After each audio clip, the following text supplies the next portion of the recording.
Today we're going to be reading a book called Sofia Valdez, Future Prez by Andrea Beatty, illustrated by David Roberts.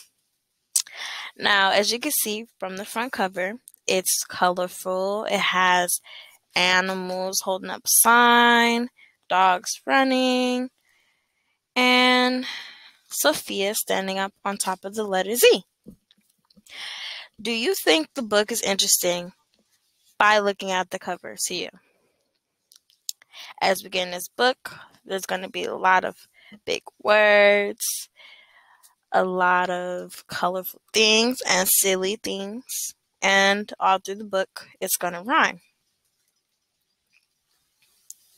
Sophia was a baby who got things done, helping her family before she turned 1. She and Abuela went out every week to help elderly friends around Blue River Creek who couldn't get out and about on their own and with no place to gather were stuck home alone. Would you help those who need your help? 'Cause I would. I would help those who need my help on, I don't know, it has to be easy. If it's hard, then maybe I won't help them, but I don't know. If you was in this book, would you take the time out of your day to bring people groceries? If they're old, then yes, I will take the time out of my day to help them bring groceries to themselves, yes. Raking the leaves, taking pets for a walk, or just dropping by for a treat and a talk. Sofia Valdez did as much as she could for her family and friends and her whole neighborhood. A dreamer, a doer, a real-life go-getter. Most people like good, but Sofia liked better. Do you like dogs? Or do you like cats? Which one do you like better? Each morning, Abuela walked Sophie to class. They walked home again along Blue River Pass, making plans, munching cookies, Abuelo and girl, except for that Tuesday when Pup saw the squirrel.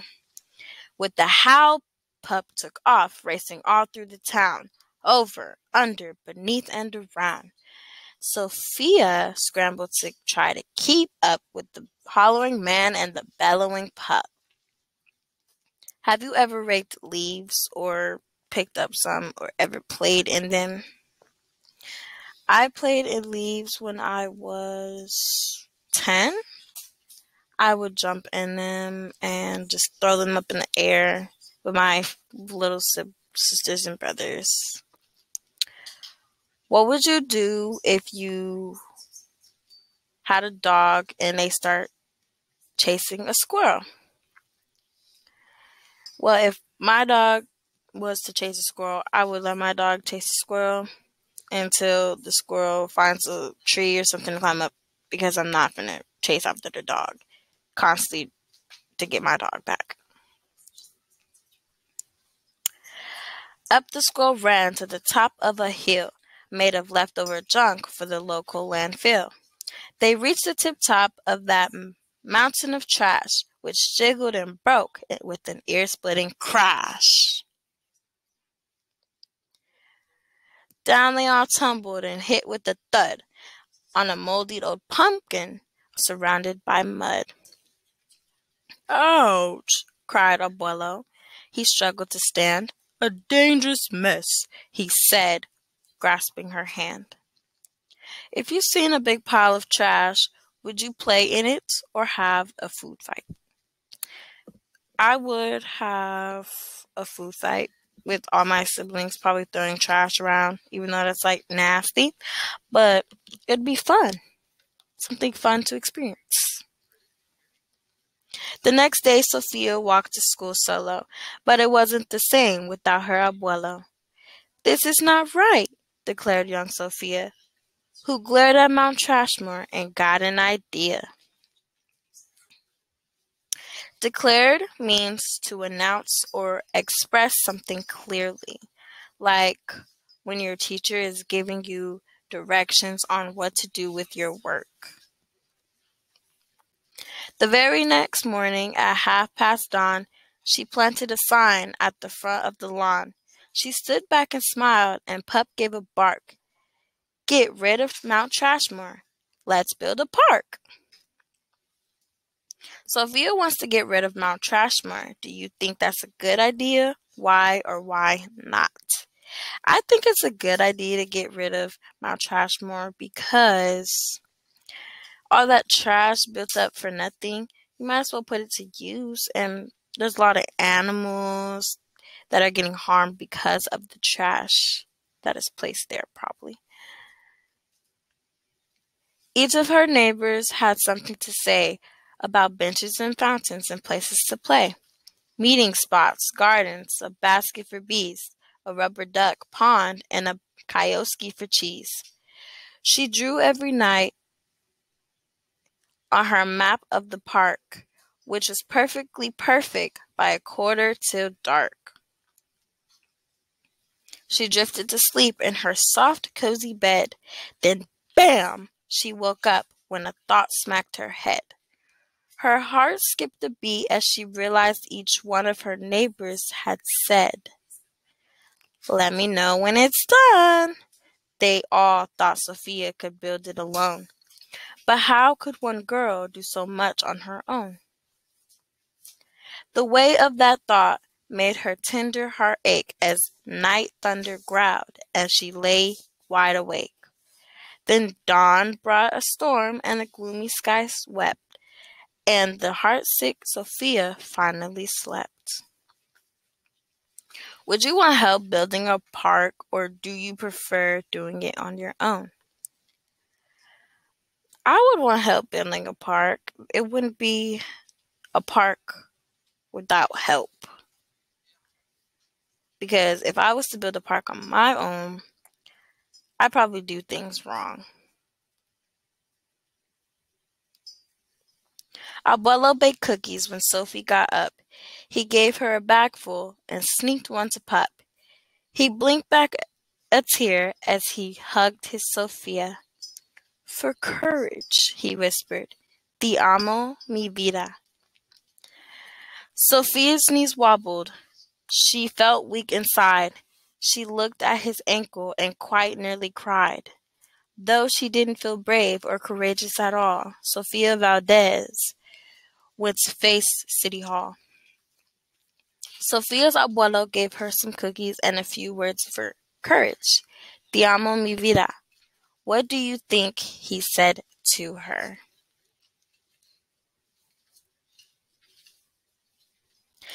There's a big building, City Hall. This is Sophia.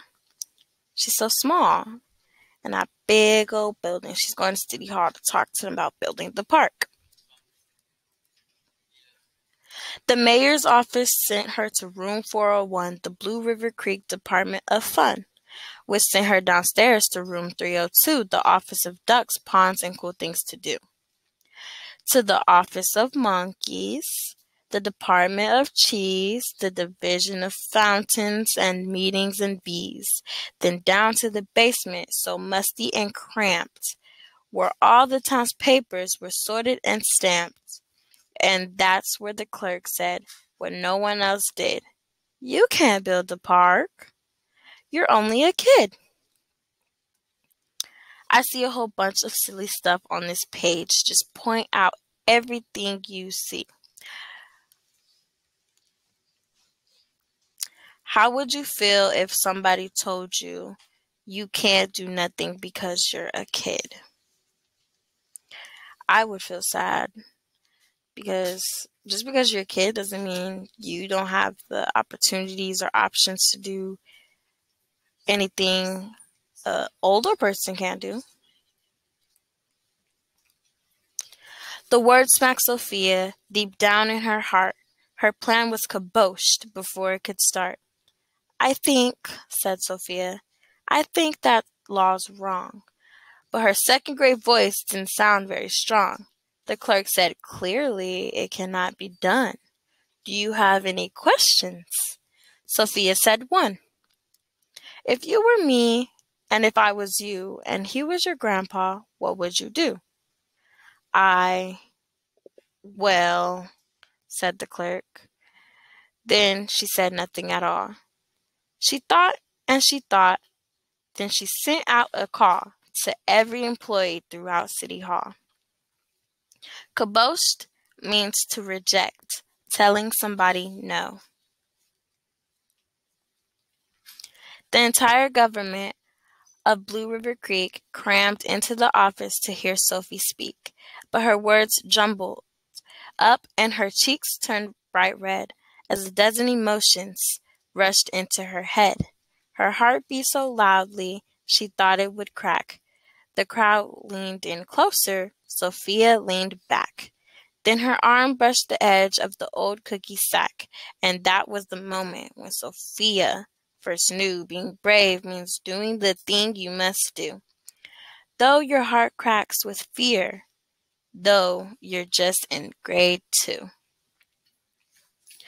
Crammed means full or crowded to where there's no space altogether. Jumbled means mixed up in a confused way. For example, your dirty clothes laying on the floor, like colored clothes mixed up with your white clothes. She took a deep breath, looked the mayor in the eye, and though her knees wobbled, she held her head high. Sophia started talking. She spelled out her plan and why it all mattered and how it began. And once she got rolling, she had lots to say about meeting spots, monkeys, and places to play, and other ideas for things they could do to help the town elders and other folks too. She had thoughts out on the library, thoughts on the zoo, and perhaps a way to combine the two. And if you got to build a park, what would be on it? I probably have a lot of swings on my playground, on my park, because I like swings. They're fun to play on. What kind of fun activities would you build? If I was to build my own park, I would build one of them spinny things that'd be at the parks where multiple people can get on and one person spins it around for you. I would build that. All right, cried the mayor. Go start a petition. If the town wants a new park, we'll form a commission. And so young Sophia got right to work with some help from her family and pup and the clerk. Commission means a command or a duty to a person or group. Would you want to petition for something you really want or want to do? I would want to petition for something I want to do, and I can't do it, and people are telling me I can't do it. I would petition for it and get as many people I can to sign. Then others joined in, not all but a few, like Miss Lilla Greer and the kids in grade 2. We can do it! We love parks! Architects for parks! A park to think in! Sign our petition, please! Si se puede, or we need more green. Those are other signs, and all them kids from her class and her school, and Miss Greer. There were hearings and surveys and taxes figured, then bulldozer cranes and a blue bigger digger. They all built that park. That's how it's got done, with the hard work of, by, and for everyone. But it began with the dream of one person, just one, who laced up her shoes and then led the way to Blue River Creek get a new place to play. Now every evening till long after dark, the town comes together at Citizens Park. They all hold this truth to be self-evident, that Sofia Valdez could grow up to be president. Until then, Sofia, that real-life go-getter, helps Blue River Creek get better and better. They came together to build the park. How do you feel about them helping instead of Sofia having to do it on her own? Me, I feel that them helping Sofia and not her doing it on her own because she's so small and young, that was a nice thing to do because they all wanted a park, so they all pitched in and helped. Wrap up questions. Do you think the book inspired you to want to help others or to become a leader? If you was in the book, what is one thing you would change? Did you enjoy the book?